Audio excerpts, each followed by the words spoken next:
ప్రశ్నించే గొంతుకలను నొక్కేస్తాం అనంటే, అక్రమ కేసులు పెట్టి లోపలేసేస్తాం అనంటే, జైళ్లలో తోసేస్తాం అనంటే న్యాయస్థానాలు చూస్తూ ఊరుకోవని మరోసారి ఇది ప్రూవ్ అయినట్టేనా? ముందుగా సాక్షి ప్రేక్షకులకు నమస్కారం అండి. అలాగే ప్యానెల్లో ఉన్న పెద్దలకి మీకు కూడా నమస్తే సార్. నేను ఒక విషయం చెప్పగలను సార్. ధర్మం 4 పాదాల మీద ఉందో లేదో భగవంతుడికి తెలుసు, కానీ ఏదో ఒక రూపంలో ఏదో ఒక పాదంలో దుసభ్యాసనం ఇవాళ గౌరవ సుప్రీంకోర్టులో కొమ్మినేని గారికి బెయిల్ ఇప్పించడం మాత్రం నిజంగా హర్షించదగ్గ విషయం. In the vacation court and more over in supreme court బెంచ్లో మూవ్ చేసిన దీంట్లో it's a beautiful move which was made and సక్సెస్ఫుల్గా కొన్ని కేటగిరీలుగా చెప్పొచ్చు సార్. జ్యుడిషియరీ సిస్టము అడ్వకేట్స్ మీద కానీ, మన జ్యుడిషియరీ సిస్టమ్ మీద కానీ, అలాగే జర్నలిస్టుల మీద కానీ, మీడియా హౌసెస్ మీద కానీ ఏమి కాకుండా ఏది పడితే అది ఆపాదించి అన్వయించుకొని ఏది పడితే చేసేస్తే దాని కాన్సిక్వెన్సెస్ రిపర్కేషన్స్. ఇప్పుడు గతంలో రిపబ్లిక్ టీవీ అర్నవ్ గోస్వామికి ఏ విధంగా సుప్రీంకోర్టు మెయిల్ గ్రాంట్ చేసిందో అప్పటిదాకా ఏదైనా ఉంటే లోవర్ కోర్టులో తేల్చుకొని చెప్పేది. But this is totally vice versa, same to same situations adapt అయ్యి. అండ్ ఇక్కడ కొమ్మినేని గారిని కూడా ఒక సీనియర్ జర్నలిస్ట్కి అండ్ మోర్ ఇవాళ రీసెంట్ పాస్ట్లో మీరు డెవలప్మెంట్స్ చూస్తే ఈయన మీద పెట్టిన కేసుల మీద చాలా బ్రహ్మాండంగా ఓటక్కించి చెప్పింది. మీరు అదొకటి గమనిస్తే ఈయన మీద పెట్టిన కేసులు చూస్తే 61 సబ్సెక్షన్ 1 BNS నాట్ అప్లికబుల్ అయింది, 79 BNS కాగ్నిజబుల్ బెయిలబుల్ అని ఉంది. ఇవన్నీ below 3 years. 353 196 BNS cognizable non bailable 3 years below ప్రెజర్మెంట్. 299 BNS cognizable non bailable 3 years. 353 BNS cognizable non bailable 3 years. 356 removed ఇది లోవర్ కోర్టులో ఇది కొట్టేశారు కదా, కొట్టేశారు. రెండోది ఇక్కడ 67 IT act non cognizable bailable first officer 3 years అన్నారు. సో ఇక్కడ మీకు SC ST 3(1) సబ్సెక్షన్ U ఇదేమో బై రిమైండింగ్ కోర్టు రిమూవ్డ్ ఇవి రెండు. అవును, సో రెండు కేసులు రిమూవ్ అయిపోయాయి. SC ST యాక్ట్ తీసేశారు, 356(2) సబ్సెక్షన్ 2 తీసేశారు. రెండోది ఏంటంటే if you really look in to that, ఈ పర్టికులర్ ఇన్సిడెంట్ లో when these things in the lower court లో మీరు ఆబ్వియస్లీ అబ్జర్వ్ చేస్తే కొట్టేశారు, మంగళగిరి కోర్టు ఫస్ట్ కొట్టేశారు. దానికన్నా ఒక డెలిబరేషన్ ఇచ్చింది గౌరవ మేజిస్ట్రేట్ గారు. డిఎస్పీ గారికి అండ్ ఎస్పీ గారికి, గౌరవ ఎస్పీ గారికి మెమోలు జారీ చేసింది. అవును, ఒక డిఎస్పీ ఆధ్వర్యంలో మిమ్మల్ని సంబడీ ఈజ్ ఇన్ఫ్లుయెన్స్డ్ అన్నట్టుగా ఈ కేసు ఉంది తప్ప యాజ్ పర్ క్రానికల్. కానీ ఈ SC ST యాక్ట్ కి సంబంధించి డిఎస్పీని ఎందుకు పెడతారంటే ఆయన ఇన్ఫ్లుయెన్స్ కారు కాబట్టి ఆ స్థాయి అధికారిని పెడతారు. అదే డిఎస్పీ గారిని తీసుకొచ్చి మీకు మెమోలు ఇస్తున్నామని చెప్పడం ద్వారా ఆ స్థాయి అధికారిని పెట్టి ఉపయోగం ఏంటి? అదే చెప్తున్నాను సార్. గ్రూప్ 1 ఆఫీసర్ త్రూగా డిఎస్పీ గారు సెలెక్ట్ అవుతారు, లేదా కొన్ని అనానిమస్ సర్కమ్స్టాన్సెస్ లో అసిస్టెంట్ కమిషనర్ ఎటువంటి ఇన్ఫ్లుయెన్స్ గురి కాకూడదు. IPS ట్రైనింగ్ లో ఉన్న నాన్ ఇన్ఫ్లుయెన్సబుల్ సిచ్యువేషన్స్ అట్రిబ్యూట్ చేసుకునే అంత కెపాసిటీ డిఎస్పీ గారికి, ఎస్పీ గారికి ఉంటుంది కాబట్టి SC ST అట్రా కేసుల్లో ఇది సంబంధం లేకుండా ఎలా ఆపాదించారని. సో ఇవన్నీ దృష్టిలో పెట్టుకుని గౌరవ సుప్రీంకోర్టు ప్రాథమిక హక్కులకు భంగం కలుగుతుంటే ఆర్టికల్ 32, సో వీటి మీద ఎంఫసైజ్ చేసి స్ట్రెస్ ఇచ్చి కేటగారికల్గా అన్కండిషనల్గా ఆయనకి బెయిల్ గ్రాంట్ చేసింది. అండ్ విత్ ఇమ్మీడియట్ ఎఫెక్ట్ ఇవాళ ఎట్టి పరిస్థితుల్లో రిలీజ్ చేయాలని కూడా చెప్పింది. సో ఇక్కడ దీని సారాంశం ఏంటంటే ఈ కేసులు ఏవైతే ఆయన మీద ఆపాదించబడ్డాయో దానికి 3 years లోపునే అన్న ఇది ఉన్నప్పుడు these are all bailable. And మీరు ఇక్కడ మనకి TV5 మూర్తి గారి కేసు నేను ఇంకొకసారి రెఫర్ చేసి చెప్తా. ఇదే గౌరవ పోలీస్ డిపార్ట్మెంట్ ఆయన ఎంక్వైరీకి పిలిచి ఇచ్చినప్పుడు 41 year నోటీసులు ఇచ్చి సబ్సిక్వెంట్గా ఆయనకి తీసుకొచ్చి విచారణ జరిపించిన తర్వాత ఆయనకి బెయిల్ గ్రాంట్ అయింది. Then why it is not applicable for Kommineni? నేను మొదటి నుంచి అదే మొత్తుకుంటున్నా. And in the same scenario ఈ కేసెస్లో అక్కడ నిజంగా మేనేజ్మెంట్ రెస్పాన్సిబిలిటీ అంటే ఆ రోజు జడ్జి శ్రవణ్ గారు ఒక యూనివర్సిటీస్ మీద ఒక డెలిబరేషన్ ఇచ్చిన దానికి మూర్తి గారికి, బిఆర్ నాయుడు గారికి కూడా ఈ కేసులో విక్టిమ్ల కింద ఇచ్చేసి పడింది. అప్పుడు వీళ్ళకి ఇచ్చిన బెయిల్లోనే ఇక్కడ కొమ్మినేని గారికి ఎంత పోరాటం చేస్తాను కానీ ఎందుకు రాలే?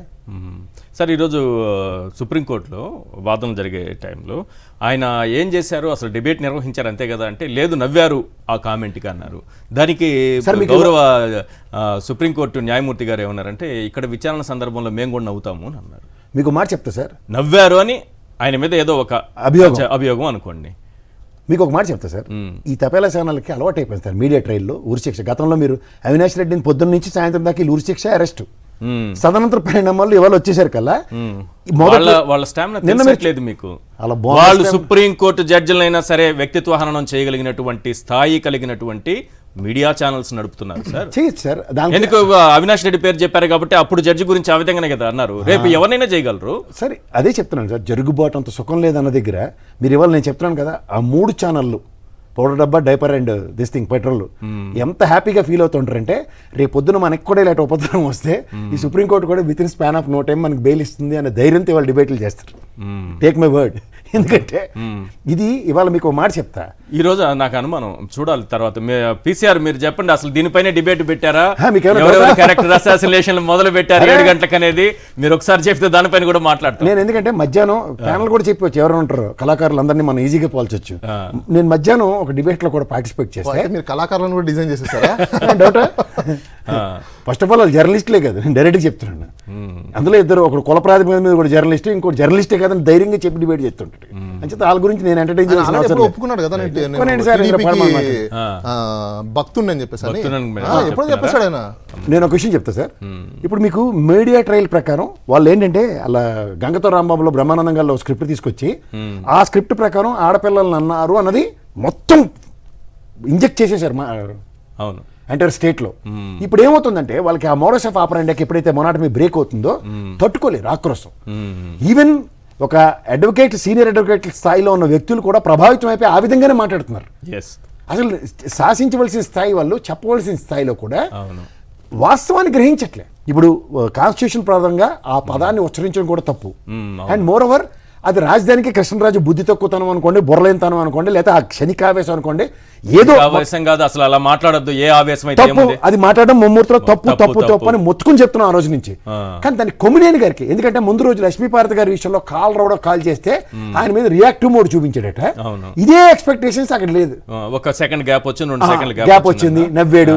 అంటే చూడండి, అదేదో అత్తగారు తిట్టిందని కాకుండా తోడుకోళ్ళు నవ్వింది అన్నది కాన్సెప్ట్ ఉంటొచ్చండి. అది ఖచ్చితంగా 100% వాళ్ళకి వర్తిస్తుంది. ఇక్కడ ప్రాబ్లం వల్ల ఏంటంటే ఒక సాటి జర్నలిస్ట్, ఒక 50 ఏళ్ళ అపార అనుభవం ఉన్న జర్నలిస్ట్, ఆయన 18 సంవత్సరాల డిబేట్ లో ఎప్పుడైనా ఇటువంటి డెలిబరేషన్ చేశారా?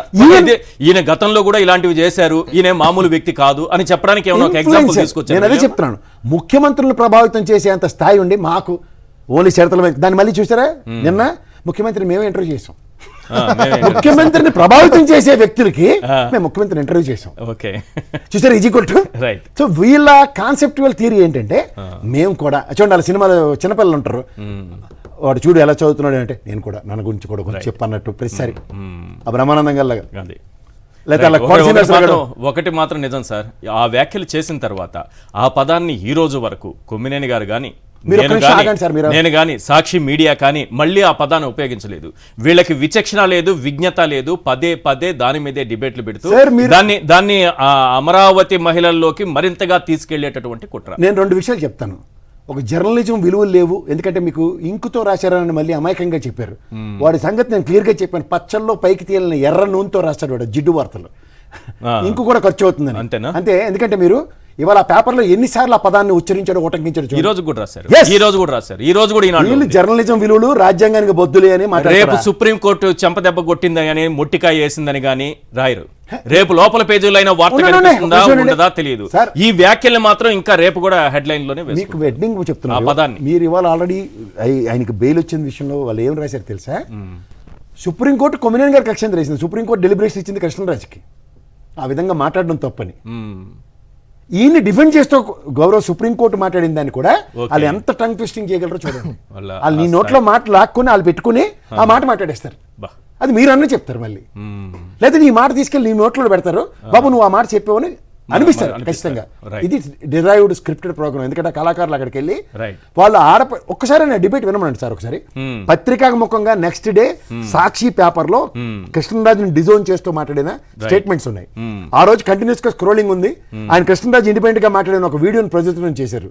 అవును కదా, మీరు ఊరుకోక అలాగా అథెంటికేట్ గా చెప్పండి చేశారు. ఇది పత్రికాముఖంగా ఎక్స్ప్లెనేషన్ అండ్ మాధ్యమంతులుగా explanation with explanation. Next morning లో కొమ్మినేని గారి డిబేట్ లో చెప్పిన 12 నిమిషాల నెరేషన్ లో నేను ఇంకెంతగానో ఇంకే సమాచారం చెప్పాలి. అందుకే క్లియర్ గా చెప్తున్నాను, జూన్ 6 ఉదయం 7:30 గంటలకు కేఎస్ఆర్ లైవ్ షోలో ఏం జరిగిందనే దగ్గర నుంచి జూన్ 13 ఈరోజు సుప్రీంకోర్టు ఏం చెప్పిందనేంత వరకు కూడా క్లియర్గా ఒక్కసారి చూద్దాము.